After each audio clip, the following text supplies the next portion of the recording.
What is up guys, I'm KBHD here, and welcome to your first look and hands-on of the freshly revealed iPhones for 2018 and 2019. It's now all finally revealed, or more like confirmed of what the leaks told us we were gonna get, but it's really nice to actually have the things in person, or officially official. So we got the iPhone XS, the XS Max, and the iPhone XR. And so this video is just gonna be all about the iPhone XS and XS Max, and we're gonna do a separate video diving into the XR, because I think it's actually worth another look. Until then, there's everything you need to know about those two phones. So, okay, iPhone XS has the same 5.8-inch display, slightly tweaked, but same size as before.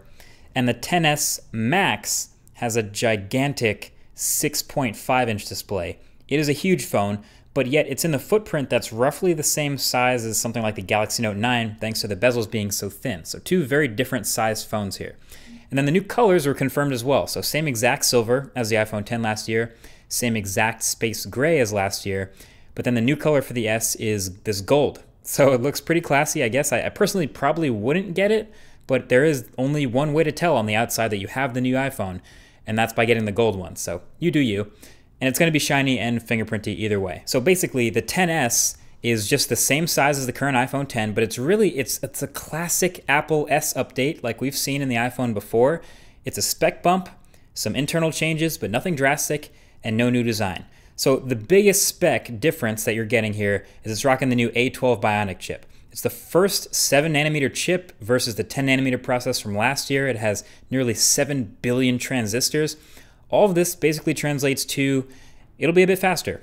You know, they dropped a couple quotes like it'll be maybe 30% faster, but you'll notice it in things like launching apps and opening and closing the keyboard and transition animations and things like that. But basically, that's definitely something we're gonna have to test and see for the full review. Basically, what I can be sure of is it will be even faster. Same amount of RAM though, as far as we can tell. And then I think the other big internal upgrade for this phone is the camera. So the XS and XS Max both have the same new cameras, so a pair of 12 megapixel optically stabilized cameras, the primary one being f1.8, and you get a telephoto as well. And they're combining these new cameras and lenses with new image signal processing on the A12 Bionic chip to take some seriously impressive photos. Now, obviously the photos and stuff they show on stage are always gonna be awesome, but the newness is in this image processing. We all know image processing means a lot when it comes to smartphone photography and getting good images off these smartphone cameras. Like, that's a major reason why the Pixel 2 has been so good. So they introduced big improvements there.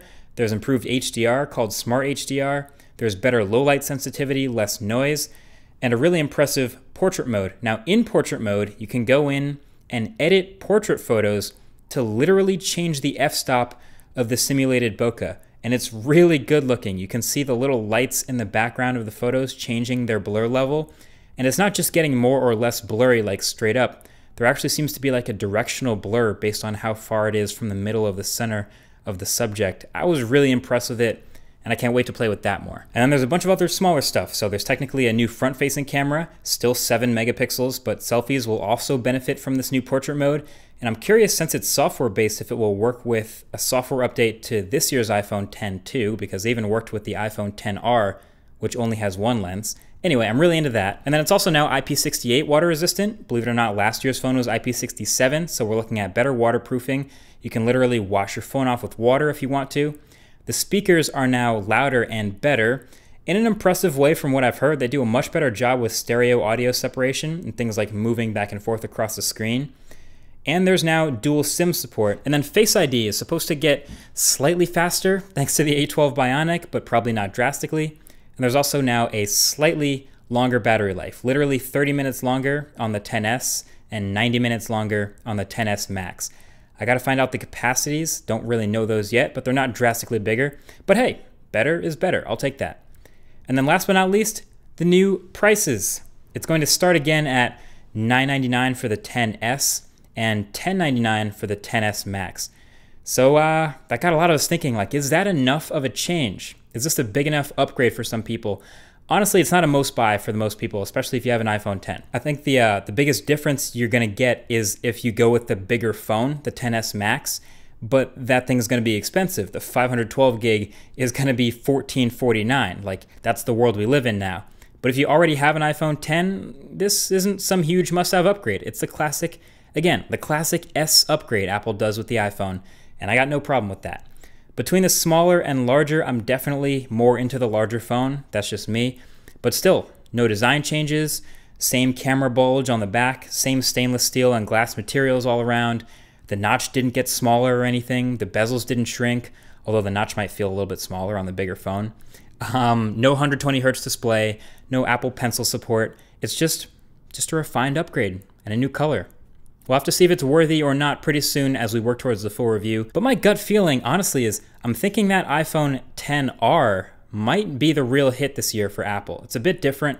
Like I said, I have a whole video on that in the works right now. That's right, 2 videos in one day, so definitely stay tuned for that. But I'll link to it when it's live.